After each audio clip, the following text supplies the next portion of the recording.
Will the House please come to order and members kindly take their seats? Good morning. Members, before we start our session today, I want to take a moment to remember two great giants of the Senate that we've lost since we've gavelled out.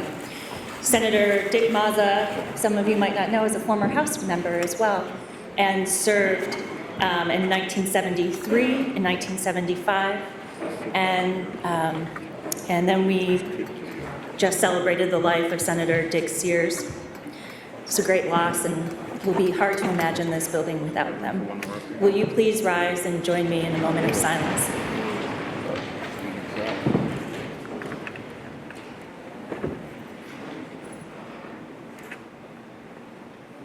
You can just go behind me and come between. I'll stand to the side.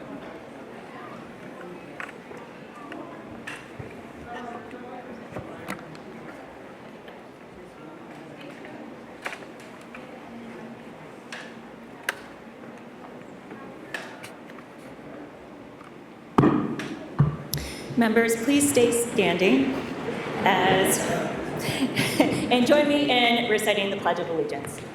I pledge allegiance to the flag of the United States of America and to the republic for which it stands, one nation, under God, indivisible, with liberty and justice for all. Members, pursuant to House Rule 40B this morning, the House Committee on Rules met and approved the introduction of the following House bill. House Bill 890 is an act relating to delaying implementation of certain health insurance claims editing requirements. Introduced by Representative Houghton of Essex Junction and others, please listen to the first reading of the bill. H. 890, an act relating to delaying implementation of certain health insurance claims editing requirements. Now the bill has been read the first time and is referred to the Committee on Health Care. Members, I have a brief overview of what today will look like. This morning, we will start with bills, House Bill 687, Act 250, H72, Overdose Prevention Centers, and then H887, the yield bill. We'll see if we have time to take any other bills up, depending on how debate goes. We will have a break for lunch and allow committees to meet who need to meet to review any bills, and then return to take up the remainder of the bills, including what you just heard, House Bill 890, and then also House Bill 81. And I have an announcement to make as well. The chair has an appointment to announce pursuant to Act 151. Representative Campbell of St. Johnsbury is appointed to the Building Energy Code Working Group. With that, are there any announcements? Member from Burlington. Madam Speaker, given the extreme heat conditions, I'd like to make a motion that members be allowed to remove jackets or other outer garments during the veto session. Member, thank you for that. We already made that motion during session, and it does carry through. So we have suspended our rules to allow members to be in the chamber without jackets on. Are there any further announcements? Member from Bennington. Madam Speaker, may I speak on a point of personal privilege? You may. Thank you, Madam Speaker. Madam Speaker, I am grateful and humbled for this opportunity to make a brief statement to my fellow legislators regarding my disrespectful conduct of my district mate, Jim Carroll from Bennington. I am truly ashamed for my actions. I have given my sincere apology to Jim directly and publicly and will be working towards resolution and restoration through our legislative process. It was conduct most unbecoming of my position as a representative and as a human being, and is not reflective of my 28 years of service and civility. that I do value towards my colleagues. I hope Jim, my legislative colleagues, all of our State House staff and those who work in this building, and the citizens of Vermont can forgive me for my poor judgment and actions and allow me to take the necessary steps to repair what I have done. Madam Speaker, again, my sincerest apologies. Thank you, Member. Member for Bennington. Thank you, Madam Speaker. And to Representative Morrissey, I hear the sincerity in your voice. And got to be quite frank with you and the body and our constituents and the people of Vermont that for 5 months I went through this. And each day that I went through this, Representative Morrissey had a choice to make. And each time that she didn't choose to either drop it or to come to me and say, look, I'm sorry, it was screwed up, let's put our heads together and try to serve our constituents the way they ought to be. And for that, I'm really sorry and sad that happened. But frankly, after 5 months of that, and it was torment, there's no doubt about it, with me anyway. There's going to be some work to be done between the two of us. And that first time that we sit down together, it's going to be kind of awkward, but we have to start somewhere. So thank you. Are there any further announcements? Member from Halifax. Madam Speaker, I'm really delighted to welcome 2 constituents to the People's House today. Emily Karras Duncan and Corey Karras Duncan are here from Whitingham. I love it when people come all the way, 2 hours from Halifax, Whitingham area to visit the People's House. Emily is a special person. She's a lover of peonies, as I am. She actually taught me that they're edible, so I'm exploring that. And I love that they're here today, and will you help me welcome Emily Karras Duncan and Corey. Will the guest of the member from Halifax please rise and be recognized?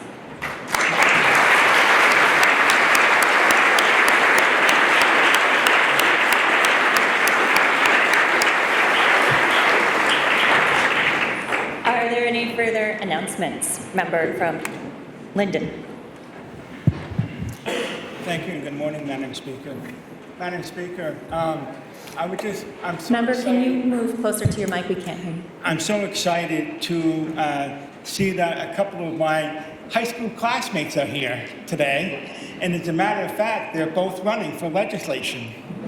And I guess they figured, hey, if Dennis can do it, shit, anybody can, And so anyways, I just think it'd be kind of cool if it just so happens that all 3 of us were honored and privileged to be here at the same time. And we've been in contact ever since we graduated, and we kept that friendship going. So I would ask you and the body to please welcome Ken Wells and Tony Daniels. Will the guest of the member from Linden please rise and be recognized?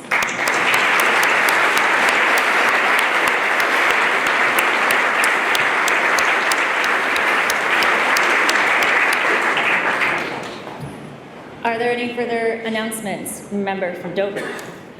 Madam Speaker, joining us today in the gallery is a former member, Representative Ann Manwaring, and a good friend, and I'd ask the body to welcome her back to the People's House. Will the former member please rise and be recognized?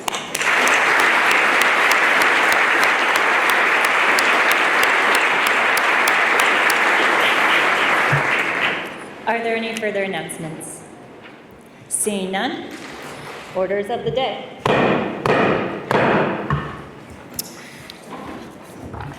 Member from Pulteney, can you please offer us a motion to suspend our rules to take up for immediate consideration off the notice calendar House Bill 687, which is an act relating to community resilience and biodiversity protection through land use?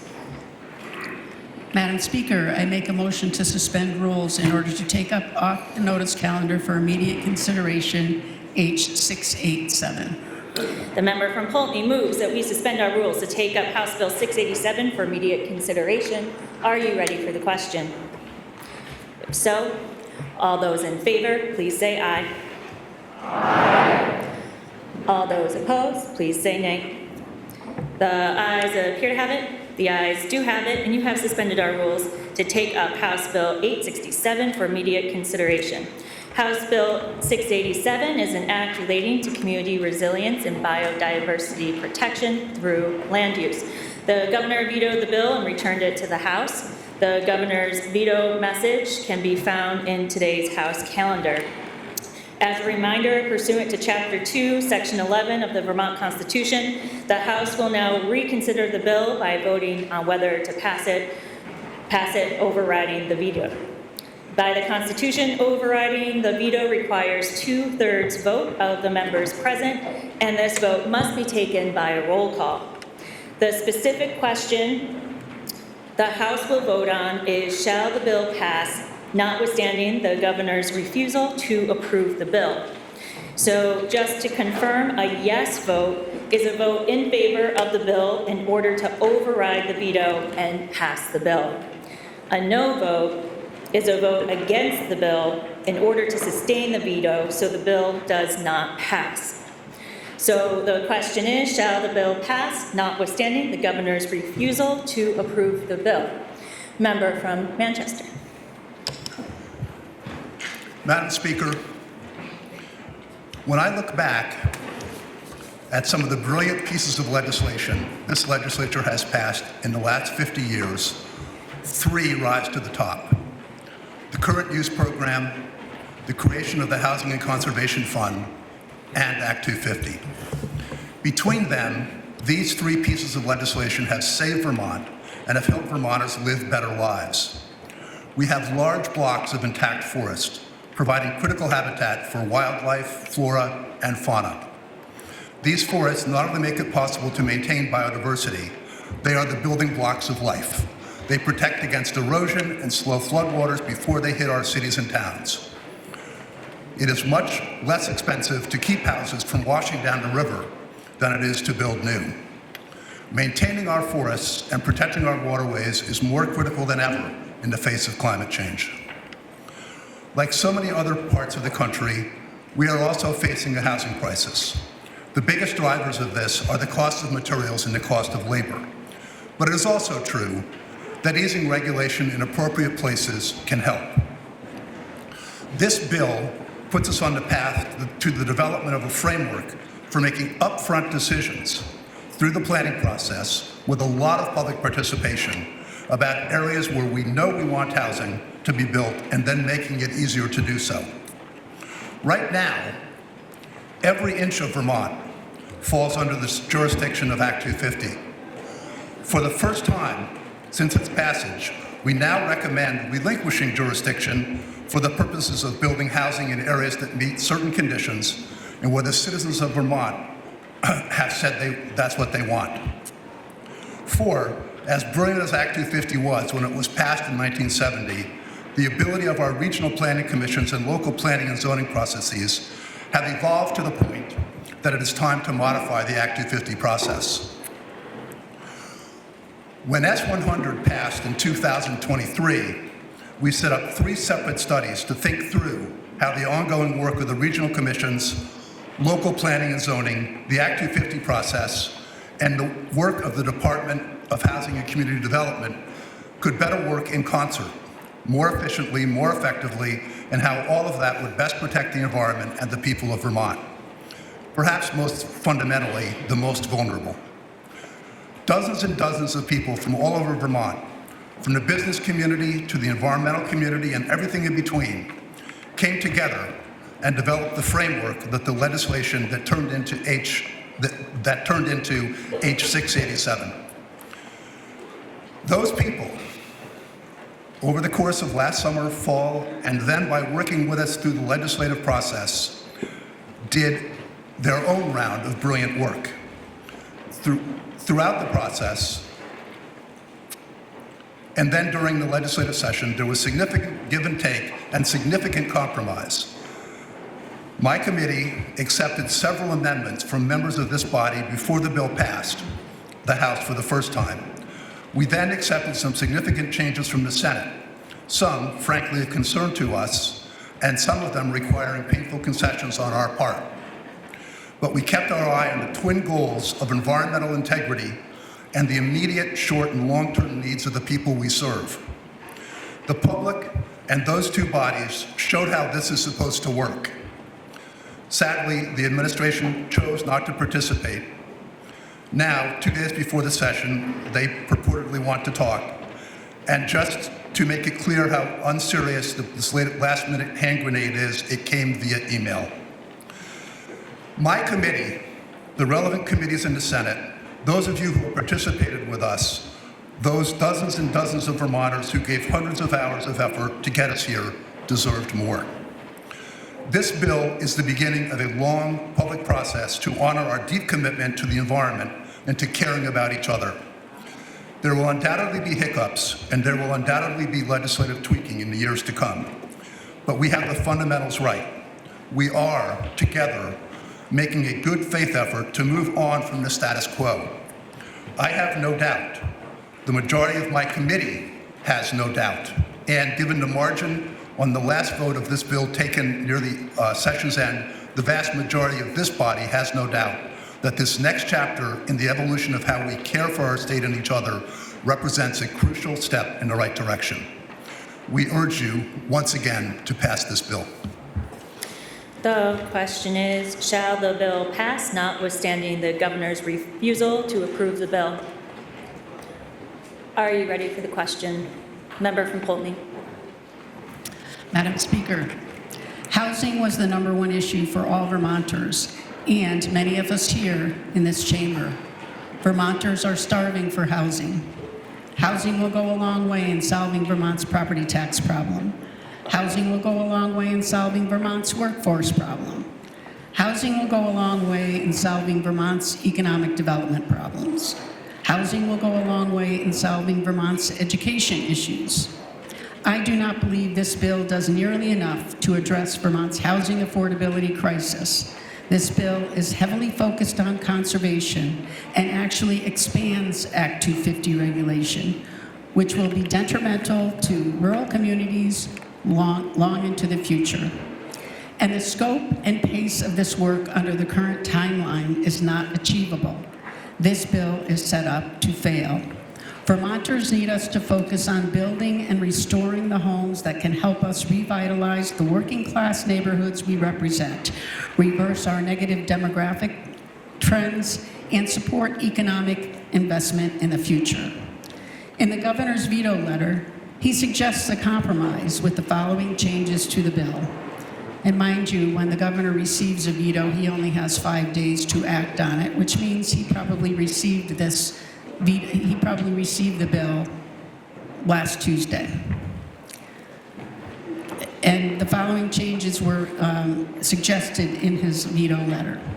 Moving the implementation dates and effective dates forward, including extension of an interim exemption until 2029. The current timeline for the new regulatory system is not achievable and will delay the permitting process for much-needed projects and put the work of the entire bill at risk of failing. Extending deadlines for interim exemptions to 2029 to coordinate with the start of the new system will ensure Vermonters will see the full benefit of the housing package and a more thoughtful process. Expand 75-unit interim exemption to all areas served by water and wastewater and municipalities with zoning. This action would enable more parts of the state with the infrastructure for housing to benefit from the exemptions being offered in larger cities and downtowns. Increase the tools to spark revitalization of blighted units in low-income communities. Why would we exclude Bennington, Grand Isle, and Essex counties from using the property tax value freeze available to every other county? Second, without impacting the FY25 budget, we can redirect new property transfer tax revenue to increase the downtown and village center tax credits by $2 million. Third, implement the tripartisan proposal for a property transfer tax exemption when turning blighted properties into housing. Edit the Tier 1B process to be opt-out rather than opt-in.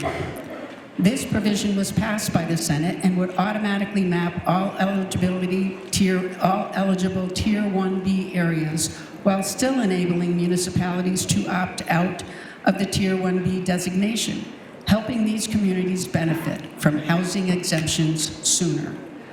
Modify the current road rule to 2,000 feet. The addition of the road rule is a significant expansion of Act 250 that will make it harder to build. This change, which mirrors the recommendations of the Natural Resources Board Study Group Consensus Report. Change appointment and removal of Land Use Review Board Chair and members to ensure accountability to Vermonters. The board structure in the current bill is not accountable to anyone, and they can only be removed by themselves. With authority to make significant impact on the lives and property of Vermonters, there must be a check and balance in place. For example, if the board adopts the criteria the bill says it shall consider for Tier 3, most of the state will be under automatic Act 250 review. And finally, eliminating the ability to appeal residential development in designated areas. These are areas that have made clear they want housing, and this change could eliminate a barrier that is preventing it from happening. We have time to do this. We have a draft bill with these minimal edits in hand.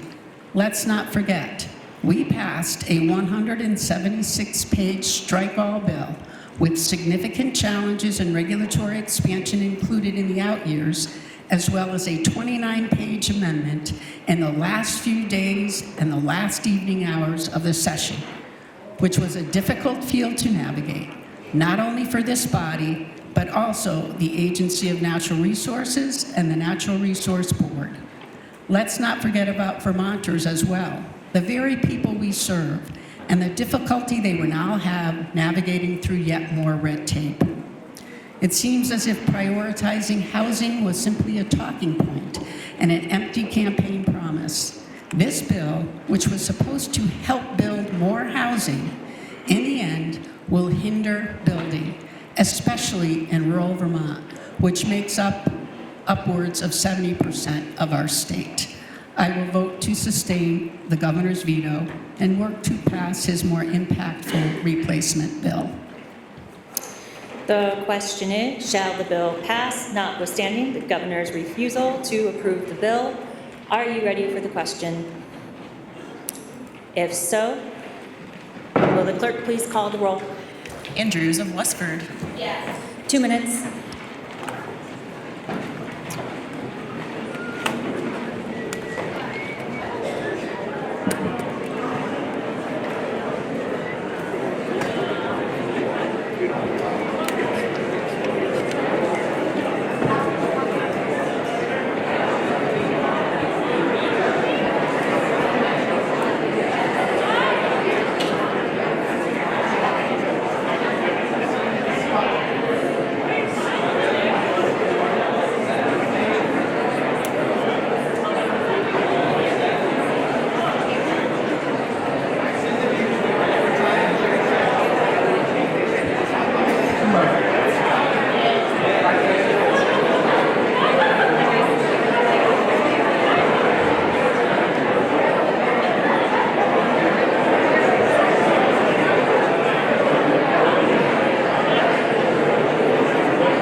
House please come to order and members kindly take their seats? I would like to remind members that we are in the middle of a roll call vote.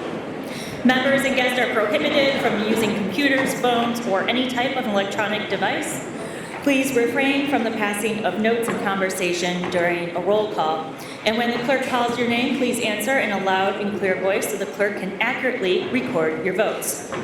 The question is, shall the bill pass, notwithstanding the governor's refusal to approve the bill? Will the clerk please continue to call the roll? Briano of Orwell. Yes. Anthony of Berry City. Yes. Harrison of Weathersfield. Yes. Arsenault of Williston. Yes. Austin of Colchester. Yes. Bartholomew of Heartland. Bartley of Fairfax. Beck of St. Johnsbury. Rebecca of Winooski. Byrong of Virgins. Black of Essex. Bloomley of Burlington. Bongarts of Manchester. Boslin of Westminster. Boyden of Cambridge. Boyden of thank you. Brady of Williston. Brannigan of Georgia. Brennan of Colchester. Brown of Richmond. Brownell of Pownell. Rumstead of Shelburne. Burdett of West Rutland. Burke of Brattleboro. Burrows of West Windsor. Buss of Woodstock. Campbell of St. Johnsbury. Canfield of Fairhaven. Carpenter of Hyde Park. Carroll Bennington. Casey of Montpelier. Chapin of East Montpelier. Chase of Chester. Chase of Colchester. Chestnut Tangerman of Middletown Springs. Christie of Hartford. Chena of Burlington. Clifford of Rutland City. Coffey of Guilford. Cole of Hartford. Conlon of Cornwall. Corcoran of Bennington. Portis of Lincoln. Damar of Venusburg. Demrow of Corinth. Dickinson of St. Albans Town. Dodge of Essex. Dolan of Essex Junction. Dolan of Waitsfield. Donahue of Northfield. Duke of Burlington. Durfee of Shaftesbury. Elder of Starksboro. Emmons of Springfield. Farley's Rubio of Barnet. Galfetti of Berry Town. Garifano of Essex. Goldman of Rockingham. Ghostland of Northfield. Graham of Williamstown. Granny of Jericho. Gregoire of Fairfield. Pingo of Berkshire. Harrison of Chittenden. Hedrick of Burlington. Higley of Lowell. Holcomb of Norwich. Hooper of Randolph. Hooper of Burlington. Houghton of Essex Junction. Hart of Rutland City. Hyman of South Burlington. James of Manchester. Jerome of Brandon. Kornheiser of Brattleboro. Krasnow of South Burlington. Krowinski of Burlington. Labor of Morgan. LaBounty of Linden. Lally of Shelburne. Lalone of South Burlington. Lamont of Morristown. Lanford of Virgins. LaRoche of Franklin. Levitt of Grand Isle. Lipsky of Stoke. Logan of Burlington. Long of Newfane. McGuire of Rutland City. Thank you. Marcotte of Coventry. Maslin of Thetford. Matos of Milton. McCann of Montpelier. McCarthy of St. Albans City. McCoy of Pulteney. McFawn of Berrytown. McGill of Bridport. Mahali of Calais. Minier of South Burlington. Morgan of Milton. Morse of Springfield. Morrissey of Bennington.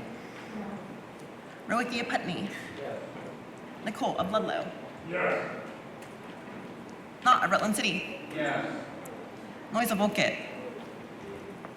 Nugent of South Burlington. O'Brien of Tunbridge. Odie of Burlington. Oliver of Sheldon. Page of Newport City.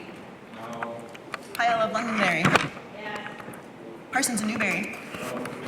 Pat of Worcester. Pearl of Danville. Peterson of Clarendon. Couch of Heinsberg. Priestley of Bradford. Quimby of Linden. Rachelson of Burlington. Rice of Dorset. Roberts of Halifax. Samus of Castleton. Sackwoods of Randolph. Shy of Middlebury.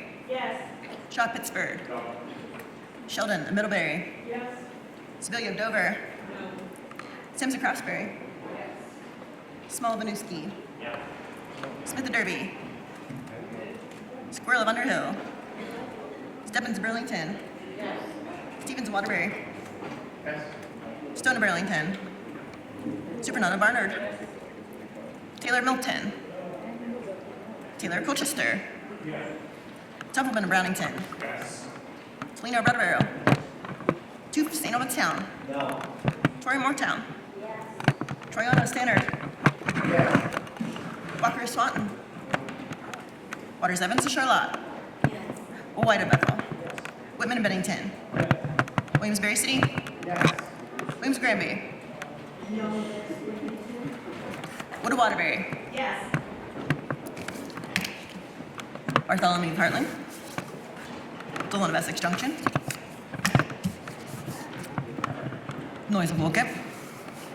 Smith of Derby. Stone of Arlington.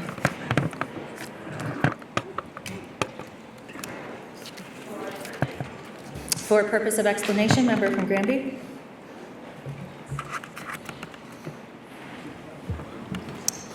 In case you're not aware, I am from Essex County.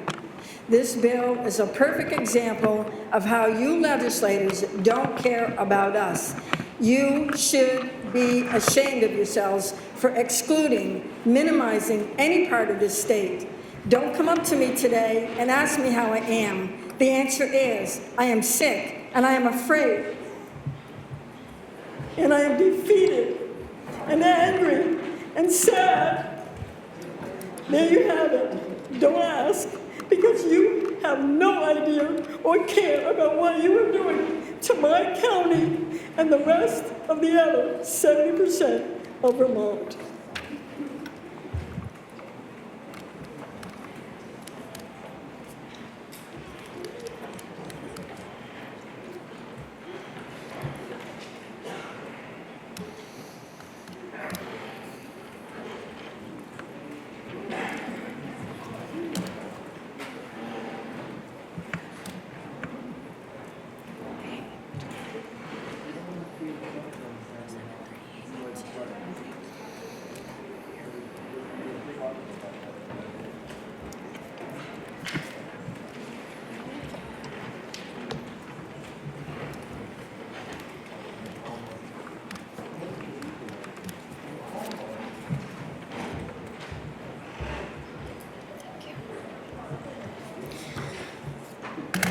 Members, please listen to the results of your vote. There were 145 members present for the vote. 2/3 of that number is 97. Those voting yes, 107. Those voting no, 38. 2/3 of the members present having voted in favor of the passage of the bill. The governor's veto has been overridden. Members, now we'll turn to House Bill 72. Member from Houltney, can you please offer us a motion to suspend our rules to take up for immediate consideration off the notice calendar House Bill 72, which is an act relating to harm reduction, criminal justice, response to drug use. Madam Chair, I make a motion to suspend rules and take up off the notice calendar for immediate consideration H887. The member from Houltney moves that we suspend our rules suspend our rules to take up House Bill 887 for immediate consideration. Are you ready for the question?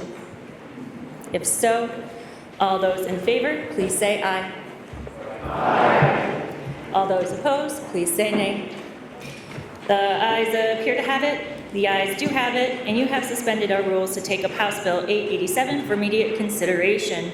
House Bill 887 is an act relating to homestead property tax yields, non-homestead rates, and policy changes to education, finance, and taxation. The governor vetoed the bill and returned it to the House. The governor's veto message can be found in today's calendar. The question is, shall the bill pass, notwithstanding the governor's refusal to approve the bill? Member from Brattleboro. Madam Speaker, I've been talking about property taxes a lot lately.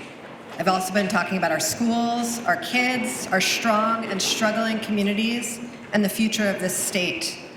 We are in a difficult moment, a moment with no perfect path forward. I want to live in a Vermont, in a community that works for all of us, and unexpectedly high property taxes makes that hard for most of us. The bill before us, up for action a final time, reduces property taxes for Vermonters by $95.5 million. That is $26.5 million new ongoing revenue to lessen the responsibility on property taxpayers this year and into the future, and $69 million in one-time money to help us through the transition from pandemic-era revenues. Lowering forecasted property tax bills by an average of 7 percentage points, or by more than 33%. The yield bill, as drafted and passed by both this chamber and the other body, attends to all three categories of property taxpayer: non-homestead payers, or our businesses, homestead property taxpayers, and the majority of Vermonters who pay their education taxes based on their income. In this yield bill, all three of these taxpayers should see a similar change in their tax bills, though it is, of course, different from town to town, based on local budget decisions. This bill clarifies some of the challenges in our existing system in the short term, shifting the CLA calculation, adding more capacity to the Agency of Education to meet the needs of our schools, and reinstating budget warning language in the excess spending threshold in order to make next year's budget cycle less challenging. This yield bill, though one of the last steps in this biennium, is not the end of the story, but rather the beginning of a new piece of work, setting us on a clear, deliberative, and inclusive path to reimagine our education system, both how we educate our children and how we pay for this essential facet of our communities and democracy. Our existing system has served us well for many years, has been held up nationally as an example of equity, local deliberative democracy, and educational excellence. But it needs to change to meet our current and future moment, to adapt to a new federal landscape, to increasing wealth inequality, and to our changing demographics. H887, our education funding bill, is, in short, Madam Speaker, responsible governance, fulfilling our responsibility to voters and communities, and setting us up for a more equitable and affordable future. I ask that you vote yes today to fund our schools and our community obligations. Thank you. The question is, shall the bill pass, notwithstanding the governor's refusal to approve the bill? Member from Pulteney. Madam Speaker, Act 46 of 2015, Act 173 of 2018, Act 127 of 2022, and Act 76 of 2023. And now we have H887, yet another bill that has another commission and another committee to solve a problem that we have been studying ad nauseum. Beginning in 2015, when in January, a few weeks into the session, we rescinded the allowable growth rate. Since the year 2000, the Vermont Legislature has enacted 38 education studies. 38 education studies. H887 adds yet another commission and another committee to study education. This bill also continues to feed the beast by standing up 2 additional taxes, the cloud tax and the short-term rental tax, for a total of about $26 million, which makes no appreciable dent to this year's spending by school districts. What it does do is continue to feed the beast by adding to the base for next year. We increased the property tax credit received by homestead property owners, which instead of an 18% increase in their property taxes, the homestead property tax rate will be about 15% increase over last year. In the meantime, non-homestead payers will see an 18% increase. Non-homestead not only includes second homeowners, it also includes all of our commercial property and all of our apartment owners. They will pay more. Yet another tax and spend education bill with another study that will land on a dusty shelf somewhere. Unfortunately, once again, this study has forgotten the most important V in our pocket, and that is Vermonters. These new committees sound like just more of the status quo. We better start listening to our constituents, Vermonters who are trying to make ends meet, while we sit here in Montpelier and continue to raise taxes and fees each and every year. Adding the two new tax mechanisms in this bill, we will have passed an $8.6 billion budget this year, on top of the $500 million increase in taxes and fees passed last year.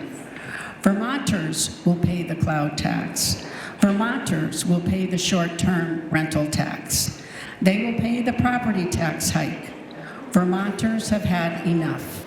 I cannot support a bill that has no structural change in how we deliver education in this state. Vermonters are demanding a change. The status quo is failing. It is delivering out-of-control costs with declining student outcomes. The governor vetoed this bill and offered short-term and long-term strategies. If the majority really wanted to lower the 13.8% average increase in school taxes, they should have come up to the table, rolled up their sleeves, and taken a serious dive into what the governor offered. Several of these strategies had already been vetted and accepted by our House Ways and Means Committee, only to be removed a day later. Not all of the governor's suggested strategies need be used.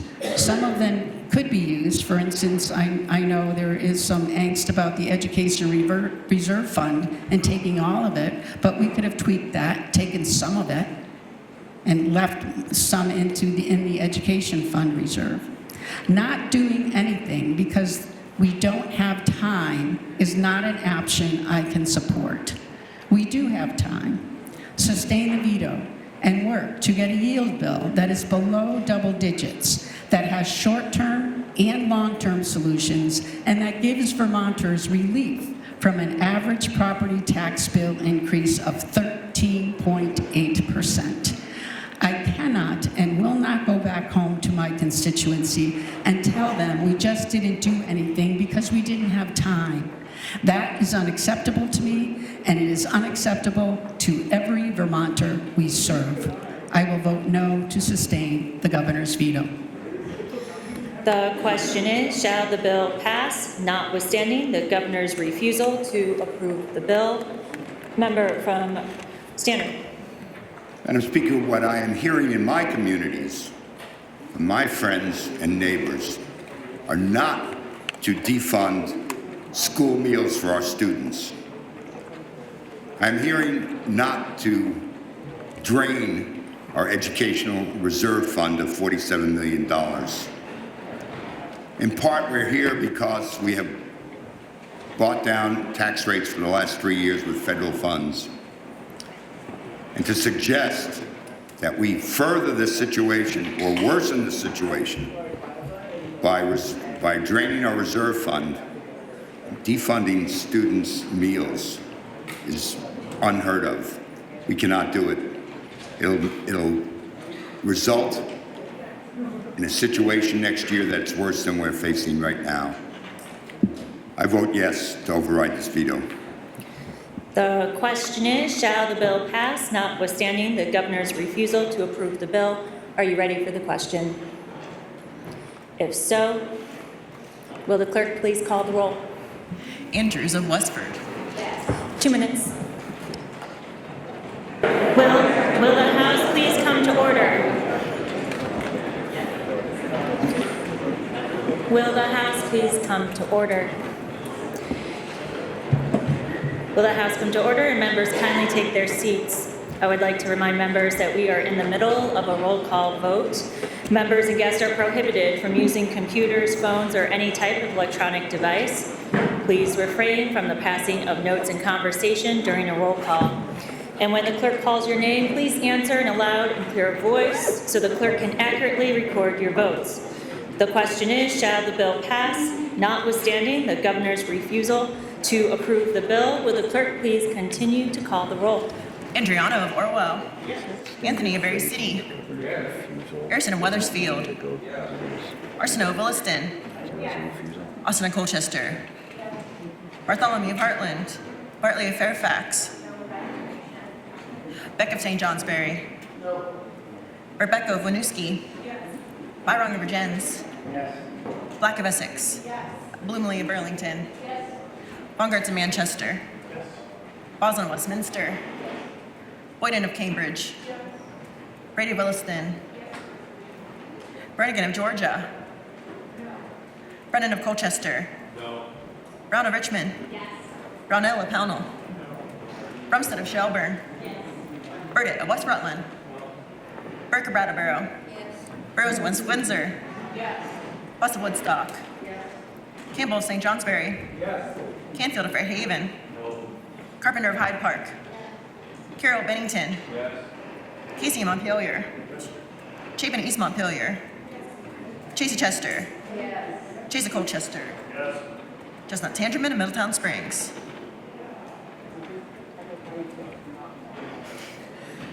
Christie of Hartford. Chino of Burlington. Clifford of Rutland City. Coffee of Guilford. Cole of Hartford. Colin of Cornwall. Corcoran of Bennington.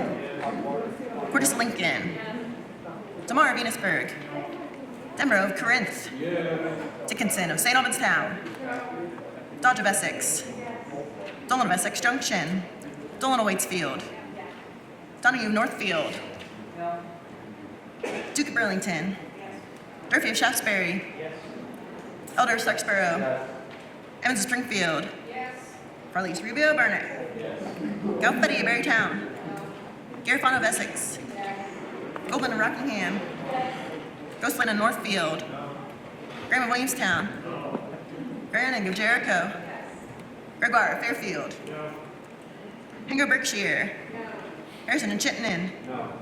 Hedrick of Burlington. Higley of Lowell. Holcomb of Norwich. Hooper of Randolph. Hooper of Burlington. Houghton of Essex Junction. Howard of Rutland City.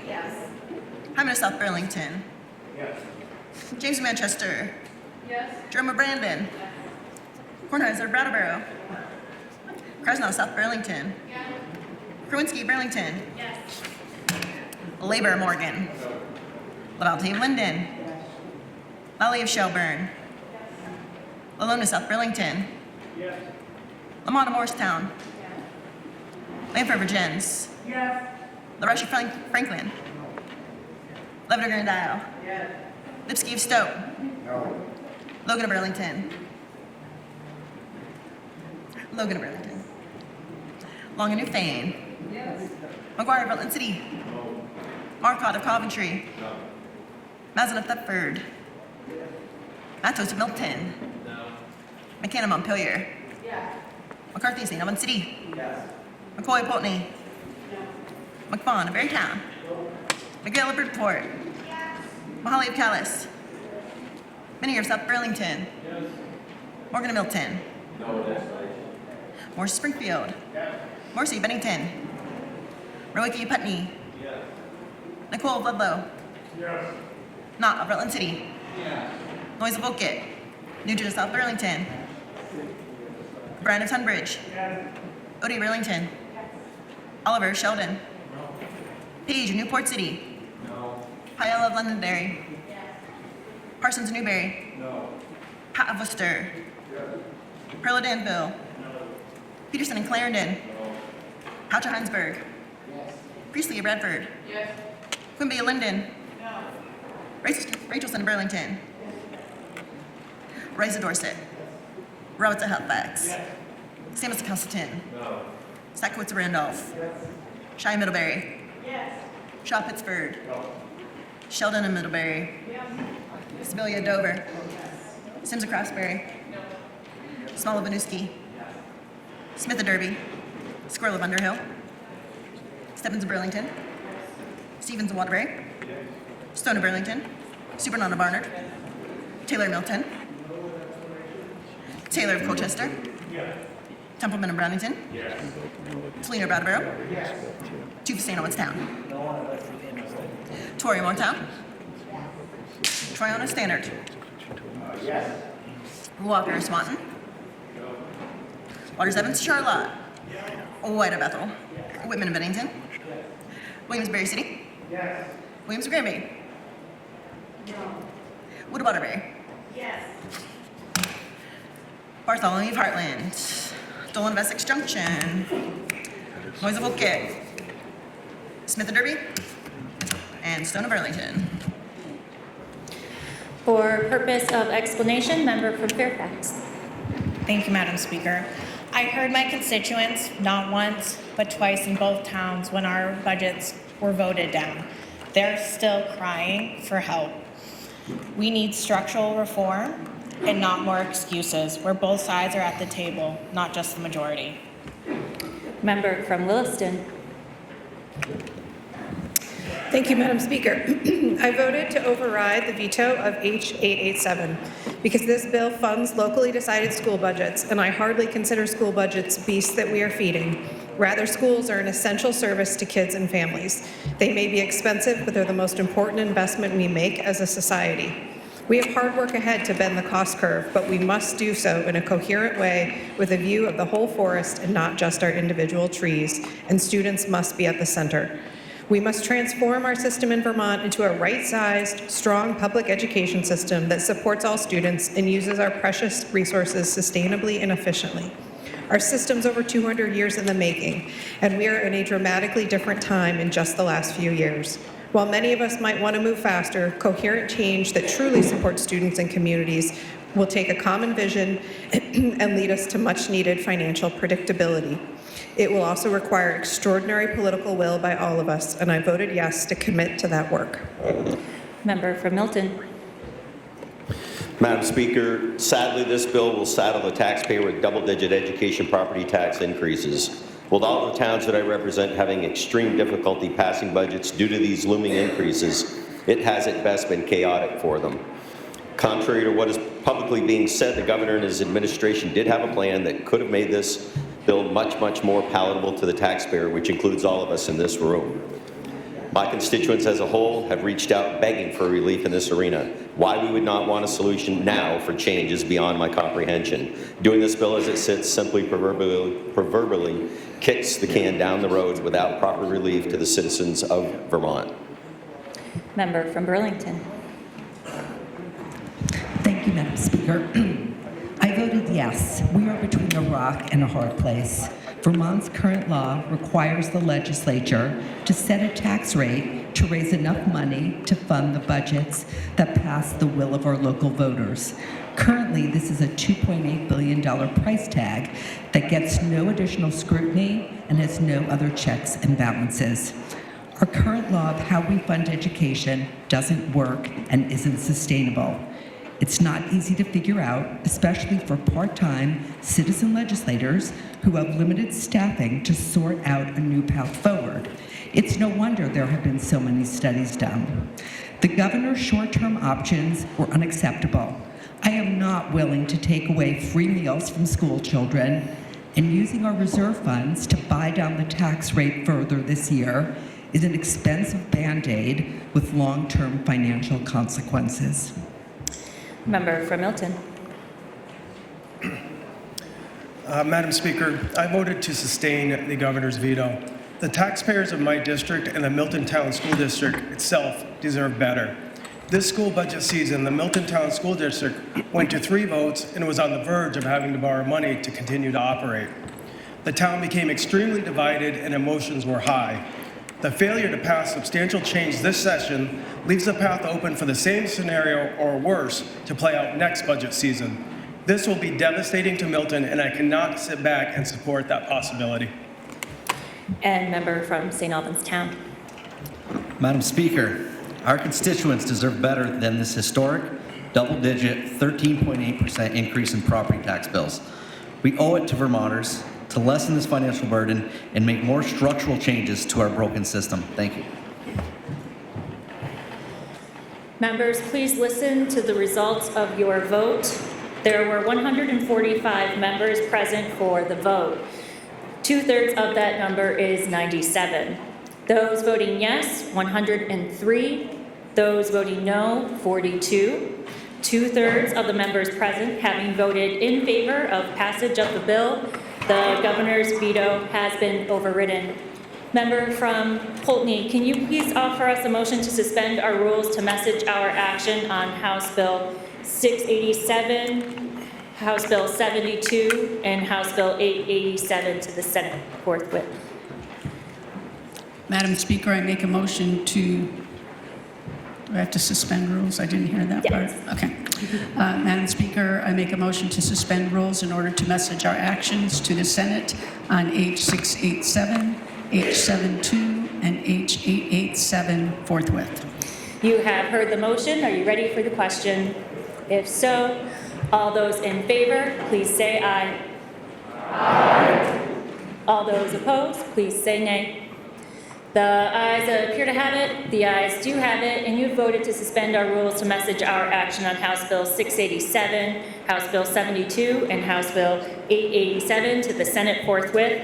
Members, at this time, we will take up House Bill 289, and then we will break for lunch. Will the House please come to order?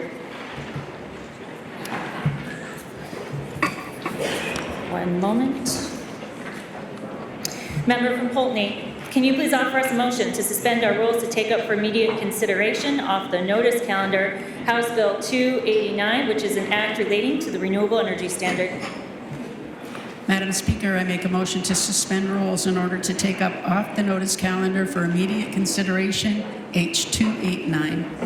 The member from Poultney moves that we suspend our rules to take up House Bill 289 for immediate consideration. Are you ready for the question? If so, all those in favor, please say aye. Aye. All those opposed, please say nay. The ayes appear to have it. The ayes do have it, and you have suspended our rules to take up House Bill 289 for immediate consideration. House Bill 289 is an act relating to the renewable energy standard.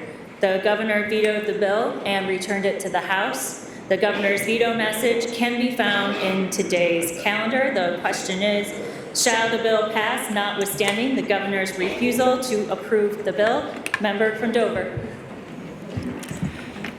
Madam Speaker, as you know, our renewable energy standard, established in 2015, has been a cornerstone of Vermont's energy policy. It has required electric power to be 55% renewable in 2017, rising to 75% by 2032, with specific provisions for distributed generation and fossil fuel reduction. This framework has steered our utilities towards long-term power purchasing agreements, shielding us from the volatile fossil fuel markets that have burdened other states. Notably, Vermont boasts the lowest average residential and commercial electric rates in New England. We are now at an important juncture. The global fossil fuel market remains volatile. Climate change impacts are intensifying, and Vermonters are increasingly demanding more renewable energy. H289 responds to these challenges by updating the existing RES, introducing flexibility tailored to our diverse utilities operating in our state, and increasing our resilience through distributed renewable generation. This bill was the product of extensive collaboration. Act 33 of 2023 established a legislative working group on renewable energy standard reform to draft this legislation. This group, supported by independent third-party facilitators and data analysts, included a broad spectrum of stakeholders. Act 33 also required that the Department of Public Service be invited to participate in an advisory role in order to ensure the incorporation of their extensive ongoing public process review of the RES. The result is a consensus proposal supported by the utilities, environmental advocates, and industry. It aligns with Vermonters' priorities identified in the administration's public process: affordability, reliability, reducing carbon emissions, and valuing renewables. Specifically, H289 tailors the renewable energy standard to each utility.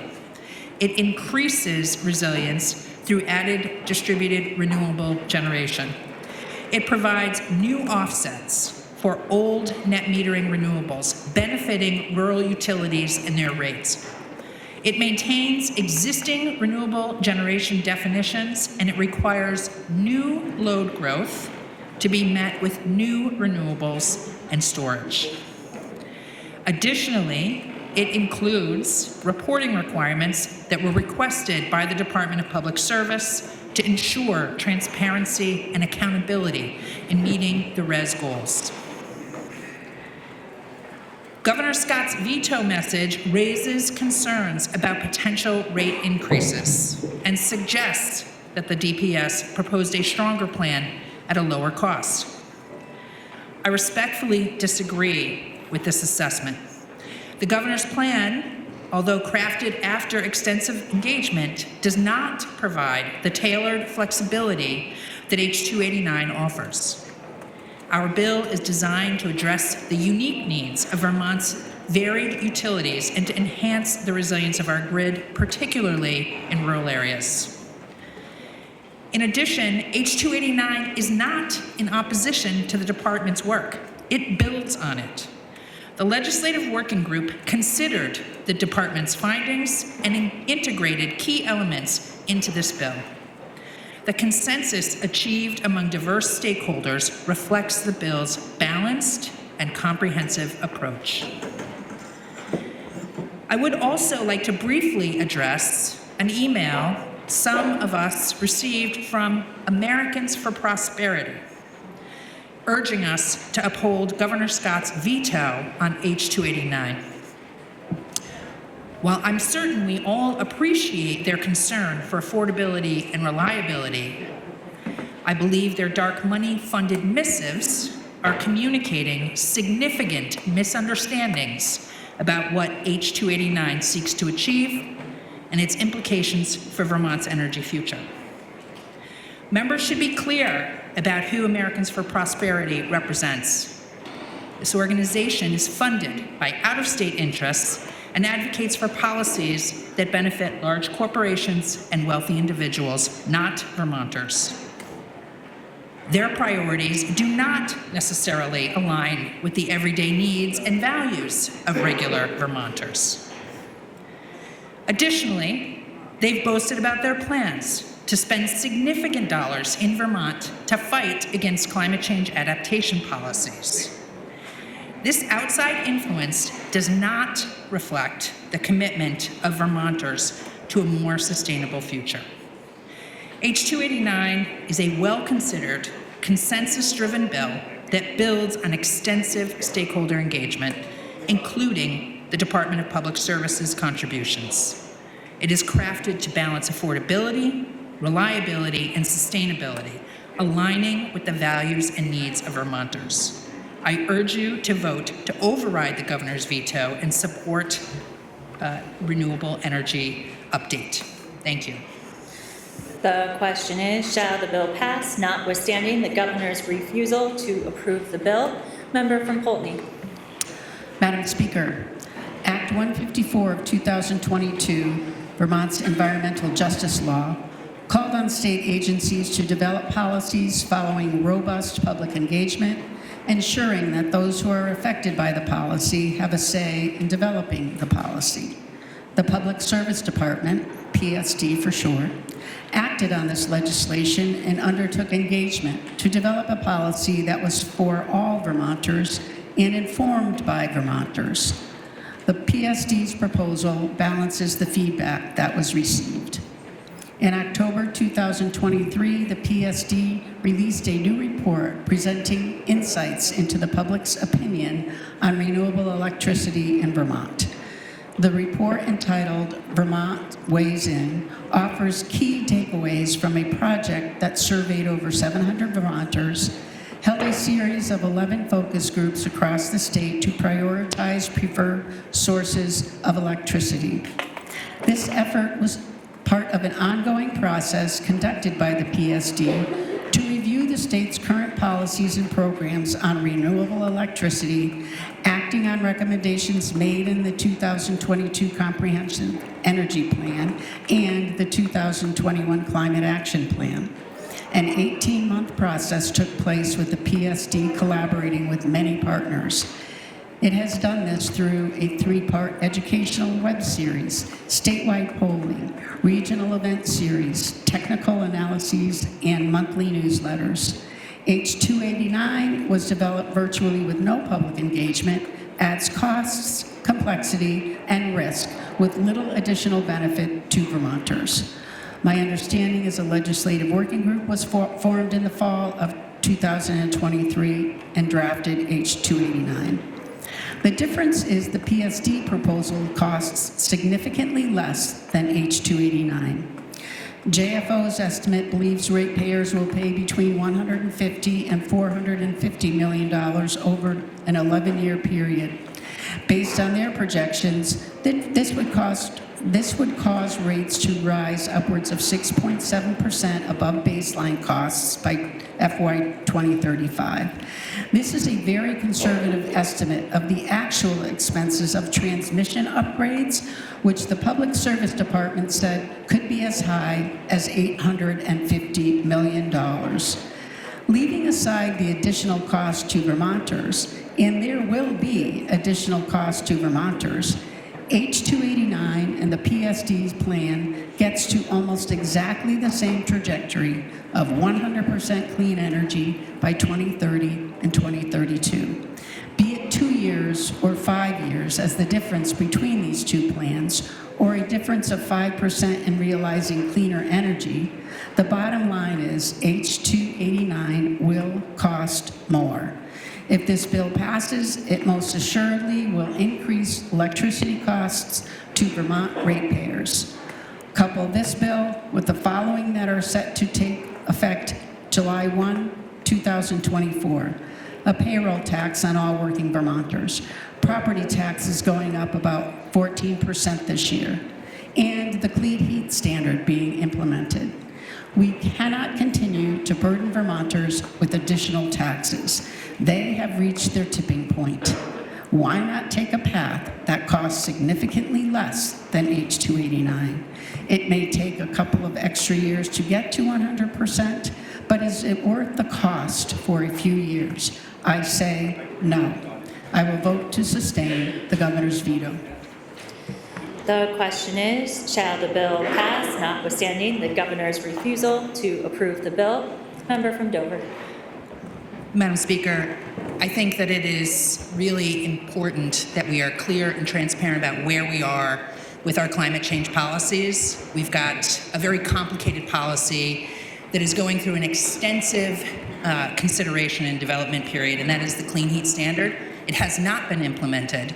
And as you know, Madam Speaker, those rules to implement it will come to this body next year, and it is possible that it will never be implemented. So I think that we need to be extremely clear about this when we're talking about policies that are engaged. So I've heard this misinformation coming from the administration. I've heard this misinformation coming from dark money groups that are funding missives out to our constituents. And I think we need to be very careful. Thank you. The question is, shall the bill pass, notwithstanding the governor's refusal to approve the bill? Are you ready for the question? If so, will the clerk please call the roll? Andrews Westford. Yes. 2 minutes.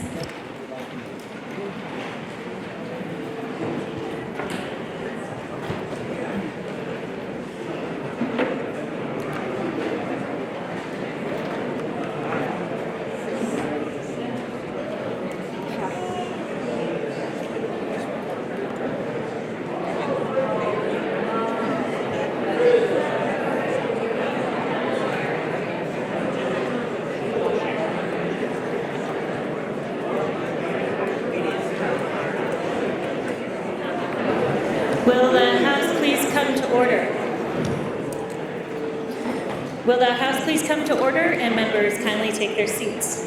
I would like to remind members that we are in the middle of a roll call vote. Members and guests are prohibited from using computers, phones, or any type of electronic device. Please refrain from the passing of notes and conversation during a roll call. And when the clerk calls your name, please answer in a loud and clear voice so the clerk can accurately record your votes. The question is, shall the bill pass notwithstanding the governor's refusal to approve the bill? Will the clerk please continue to call the roll? Andriano of Orwell. Anthony of Berry City. Harrison of Weathersfield. Arsenault of Williston. Austin of Colchester. Bartholomew of Heartland. Bartley of Fairfax. Beck of St. Johnsbury. Rebecca of Winooski. Byron of Virgins. Black of Essex. Bloomley of Burlington. Bongarts of Manchester. Boslin of Westminster. Boyden of Cambridge. Brady of Williston. Brannigan of Georgia. Brennan of Colchester. Brown of Richmond. Brownell of Pownell. Rumstead of Shelburne. Burdett of West Rutland. Bricker of Brattleboro. Burrows of West Windsor. West of Woodstock. Campbell of St. Johnsbury. Canfield of Fairhaven. Carpenter of Hyde Park. Carroll of Bennington. Casey of Montpelier. Chapin of East Montpelier. Chase of Chester. Chase of Colchester. Chestnut Tangerman of Middletown Springs. Chrissy of Hartford. Chena of Burlington. Clifford of Rutland City. Coffee of Guilford. Cole of Hartford. Conlon of Cornwall. Corcoran Bennington. Cordes of Lincoln. Demar of Eastburg. Demereux of Corinth. Dickinson of St. Owen Town. Dodge of Essex. Dolan of Essex Junction. Dolan of Waitsfield. Donahue of Northfield. Duke of Burlington. Deerfield of Shaftesbury. Elder of Starksboro. Emmons of Springfield. Farley East Rubio, Barnett. Galfetti, Berrytown. Garifano of Essex. Goldman of Rockingham. Gosselin of Northfield. Graham of Williamstown. Granting of Jericho. Gregoire of Fairfield. Pengo of Berkshire. Harrison of Chittenden. Hedrick of Burlington. Higley of Lowell. Holcomb of Norwich. Hooper Randolph. Hooper Burlington. Houghton of Essex Junction. Heart of Rutland City. Hyman of South Burlington. James Manchester. Jerome of Brandon. Kornheiser of Brattleboro. Krasnell of South Burlington. Kerwinsky of Burlington. Labor of Morgan. LaBounty of Linden. Lally of Shelburne. Malone of South Burlington. Lamont of Morristown. Lanford of Virgins. LaRoche of Franklin. Levitt of Grand Isle. Lipsky of Stowe. Logan of Burlington. Long of Newfane. McGuire of Rutland City. Marcotte of Coventry. Mazin of Thetford.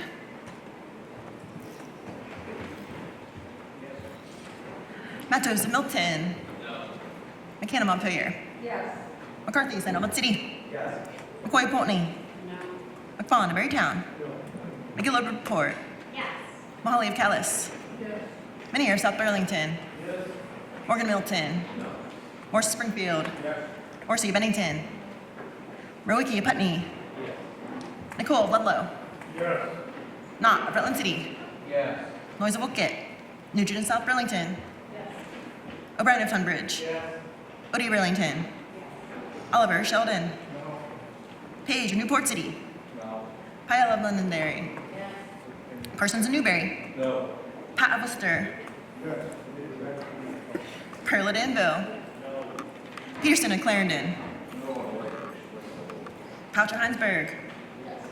Priestley of Bradford. Quimby of Linden. Richardson of Burlington. Rice of Dorset. Roberts of Halifax. Samus of Castleton. Sekowitz of Randolph. Shy Middlebury. Shaw Pittsburgh. Shaw Pittsford.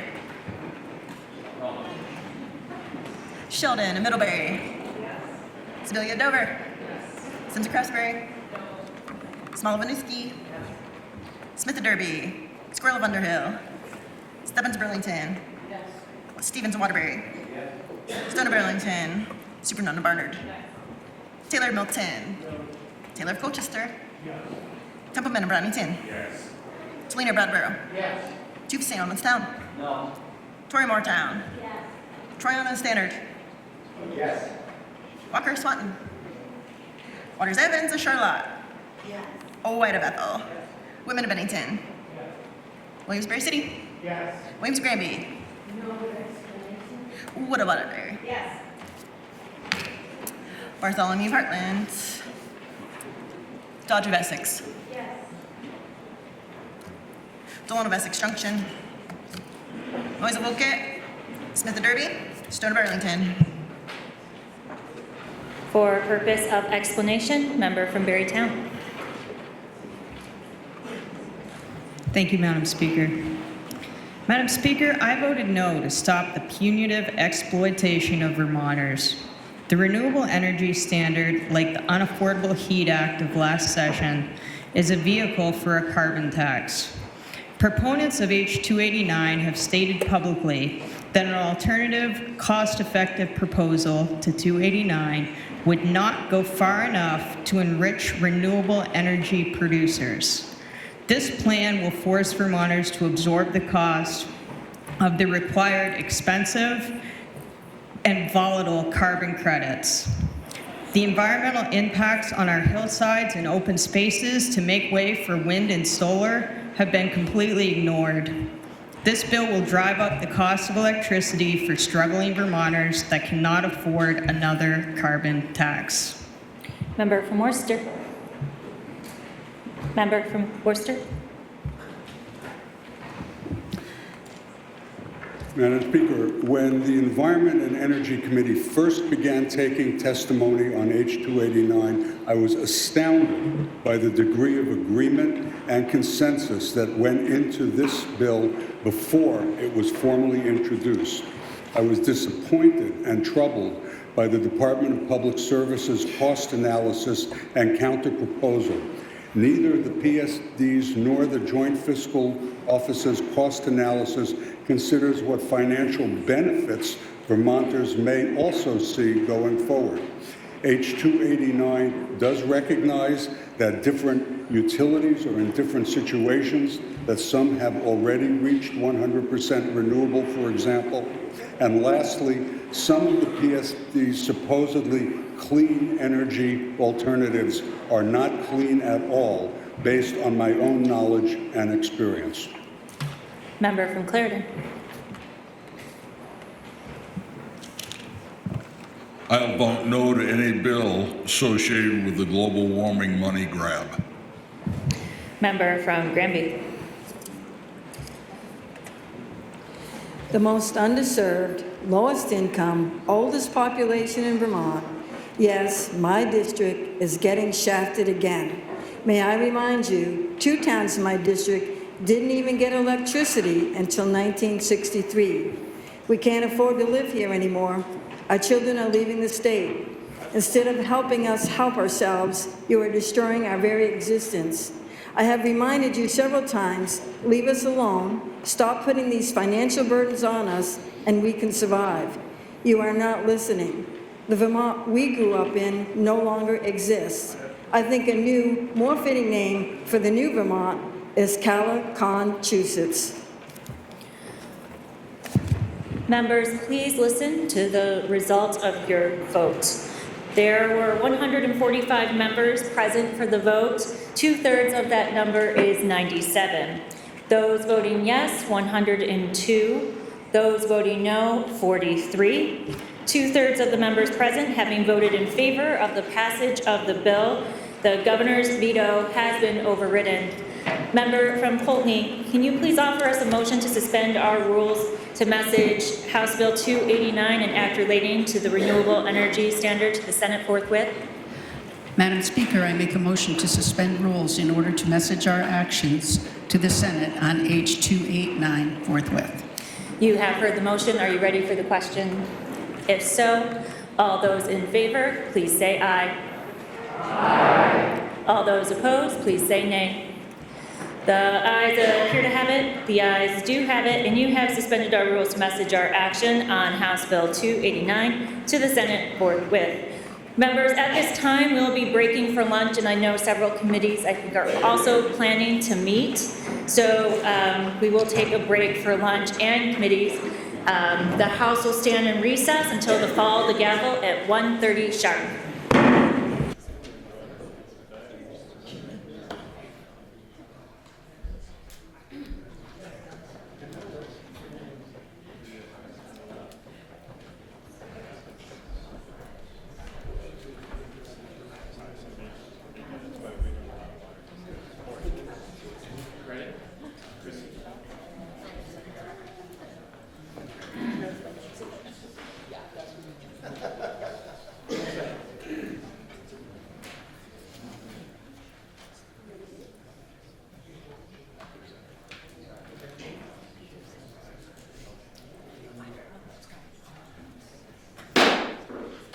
Senator, please come to order.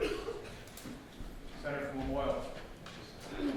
Mr. President, I move to suspend the rules, specifically Senate Rule 73, to permit immediate reconsideration of the previous vote on House Bill 72, an act relating to harm reduction, criminal justice response to drug use, having voted on the prevailing side.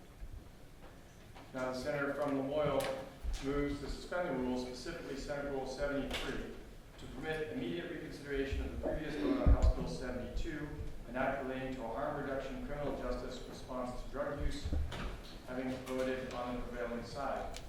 Are you ready for the question? Senator from Chittenden Central. Thank you, Mr. President. So I want to say, first of all, we have 7 overrides in front of us today. Only one of them involves life or death. That is this particular bill. So I consider it a gift that a senator has moved to reconsider, and that we will take another vote. I want to make it very clear to the body that we will have that vote, one way or the other. So the move to suspend the rules to do it today rather than tomorrow is to allow us to finish our work today. If, for any reason, this motion to suspend the rules fails, we will, without doubt, be back at 10 a.m. tomorrow. So the move to suspend the rules is not a move to vote for the overdose prevention site. It is simply a move to vote today rather than tomorrow. But again, to stress, regardless of the outcome of the motion to suspend, we will be voting to reconsider this question. Thank you, Mr. President. Senator from Franklin. Thank you, Mr. President. And I understand fully the position of President Pro Tem regarding the fact that we may be inconvenienced if we have to come back. But that's why we have rules, so that there's time to consider what we do. Additionally, if we have what may be a change of vote, one of our members, for whatever reason, the more time that's allowed between votes so that people can consider the implications of the issue, then there may be yet another change of vote. We should not rush what we do. That's the reason why you have rules that are being proposed right now to be suspended, is so that we have time to consider our votes and people have time to consider their positions. This is a life or death issue, but I think there are different perspectives about this issue, as we have discussed. And among the life or death issues is, do we expend money, and do we expend efforts, and do we expend the stature or the positions of the state to allow for the continued consumption of illegal drugs, or do we divert the considerable funds that are going to be established or used for this particular site involving illicit drugs in one location in the state? Do we do that instead of using those funds for things that will provide long-term care and do things to reduce the amount of use of those drugs? Are the funds best used for that, or the funds best used for continuing to allow the consumption of illegal drugs? That's the question. Are you ready for the question? Roll call. Senator from Southeast. Mr. President, I will be voting not to suspend the rules on this bill. This is a bill I oppose. I think it is the wrong thing for Vermont. And if this means we have to come back tomorrow, I'm sorry to have that be the case. But I don't think that Vermont should allow anybody of any age to drive to Burlington, Vermont, to use illegal drugs in a space and to be given instruction as to how to use those drugs. If this bill had included a simple precaution to state clearly that the full spectrum of these services are not intended to be offered to those under the age of 21, maybe I could have suspended the rules on this. We just don't have the transportation infrastructure, the public services infrastructure for this to work. And on all the research and all the advocates I've spoken to, this is just not done in rural environments. This is not done in Vermont. I know this is germane to the rule. I'm speaking to why I cannot suspend these rules. This is the most closest comparable is Grand Prairie, Canada, where there's 90,000 people. And that community was deemed one of the most dangerous places in Canada. And they tried this 5 or 6 years ago. But right now in the U.S., there's only New York City and Providence, Rhode Island. And I can't vote to suspend these rules, because that would mean that this policy, which I strongly feel is just wrong for Vermont, would come into play, maybe just to come into law even a day sooner. So I'll be voting not to suspend the rules, Mr. President.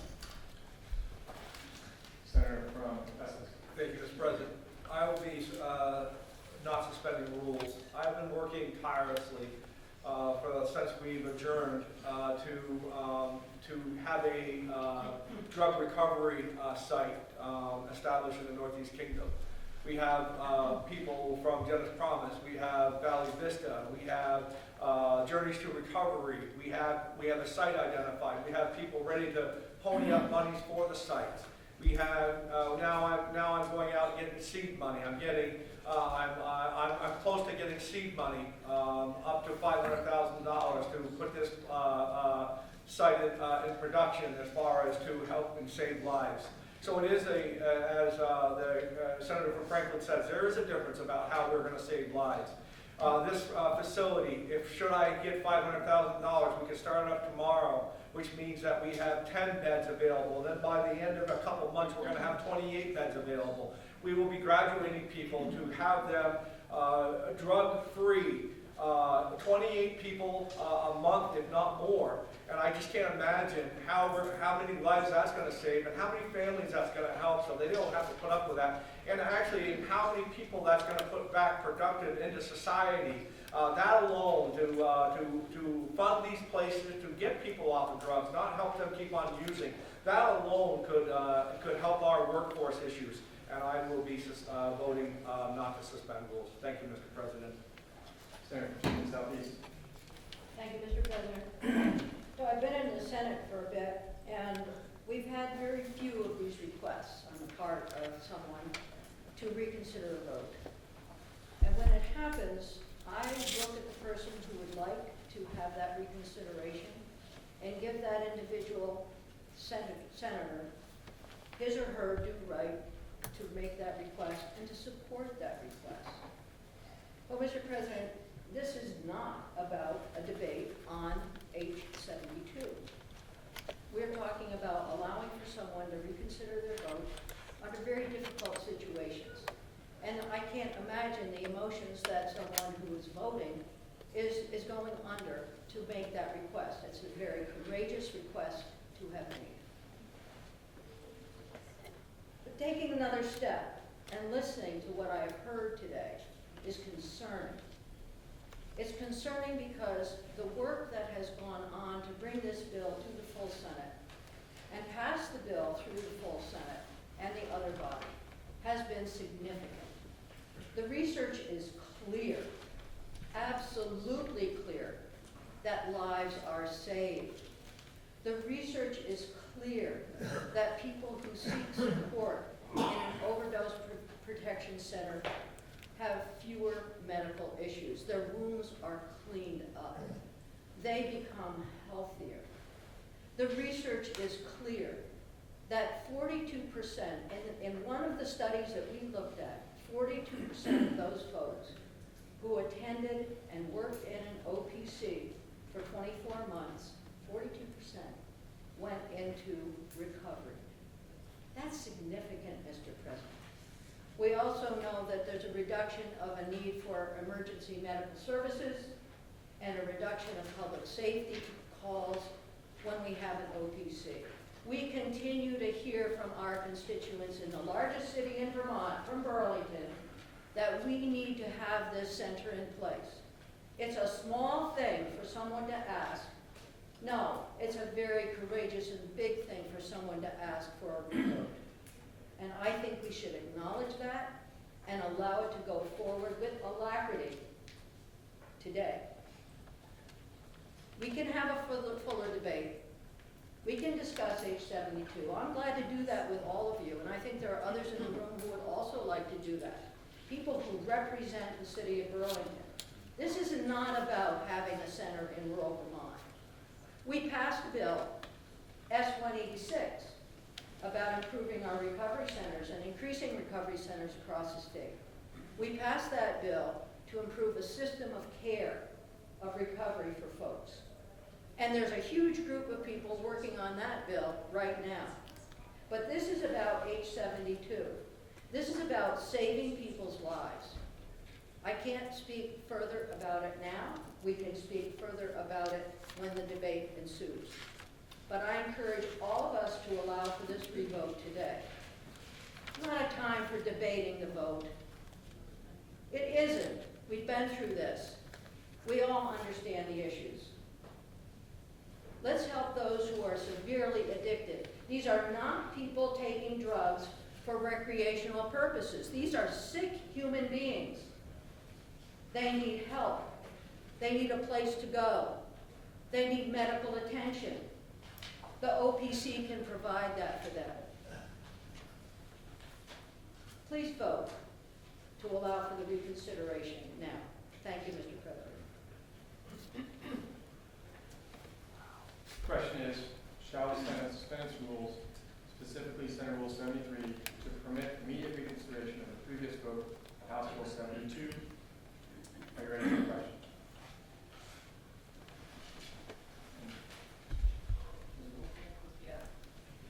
Secretary shall commence the roll. Senator Baruth. Yes. Senator Bray. Yes. Senator Brock. No. Senator Campion. Yes. Senator Chittenden. No. Senator Clarkson. Yes.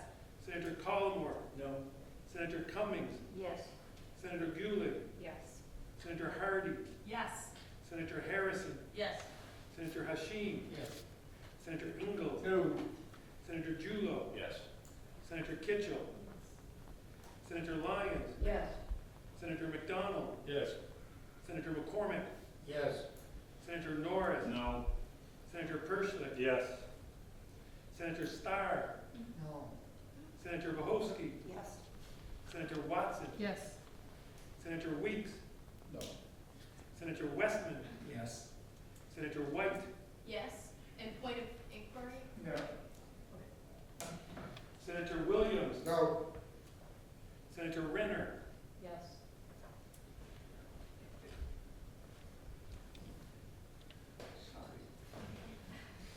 Senator Ron Hinsdale. Yes.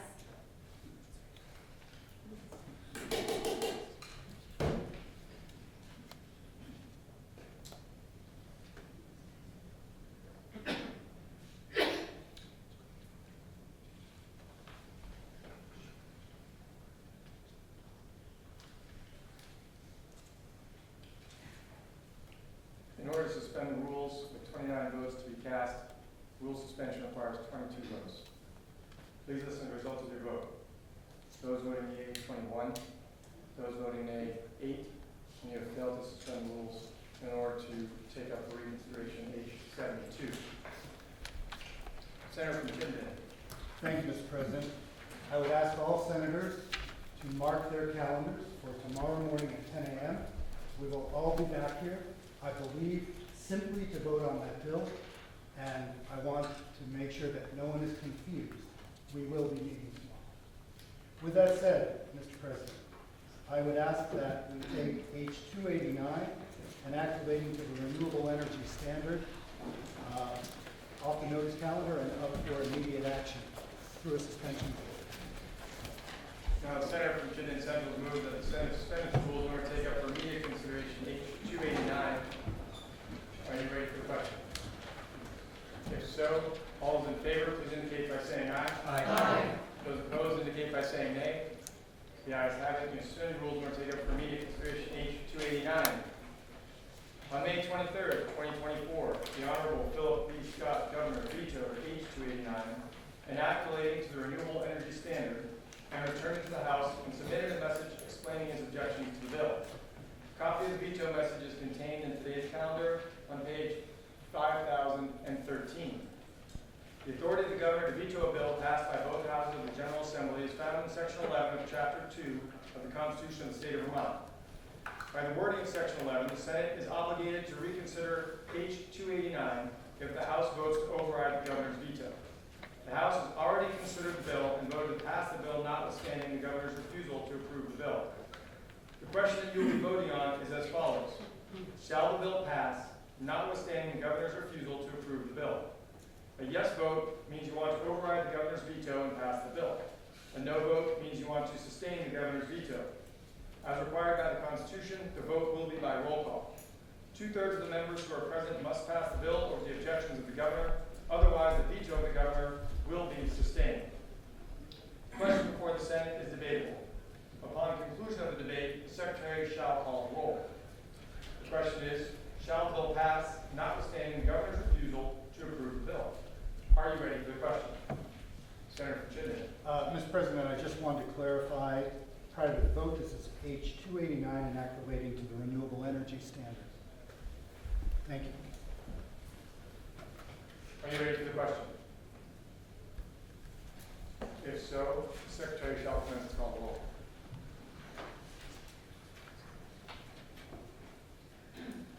Senator Baruth. Yes. Senator Bray. Yes. Senator Brock. No. Senator Campion. Yes.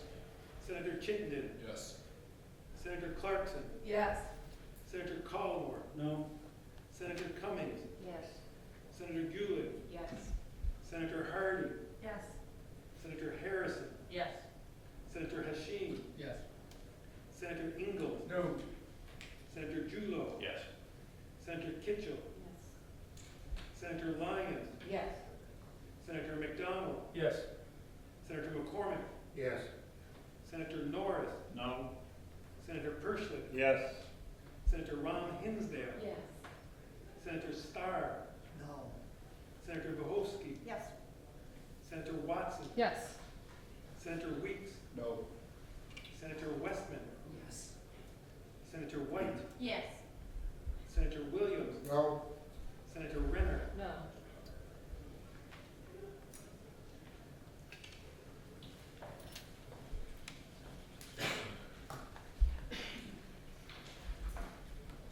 Votes being cast, 20 votes being necessary to override the veto. These are some results of your vote. Those voting yea, 21. Those voting nay, 8. 2/3 of the members present having voted in favor of passage of the bill, the governor's veto has been overridden. Senator from Chittenden Central. Thank you, Mr. President. That completes the action that we have from the House. So with that said, I would move that pending announcements, the Senate stand in adjournment until 2:30. Are there any announcements? Senator from Business. Thank you, Mr. President. I would just like to draw Senators' attention to the very clever crossword puzzles which one of our senators has created, both for last session and this, and I would encourage all of you to take a moment in your downtime to try it. Thank you. It can be found in the cover.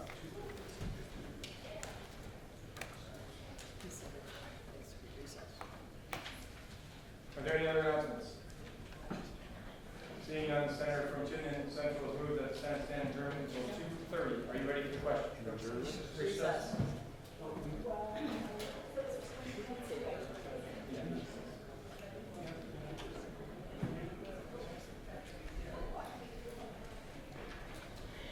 In that case, unlike what would be somewhat normal, so I apologize. The Senator for Chittenden Central has moved that the Senate stand in recess until 2:30. Are you ready for your question? If so, all those in favor, please indicate by saying aye. Aye. Those opposed indicate by saying nay. The ayes have it, and the Senate will stand in recess until 2:30.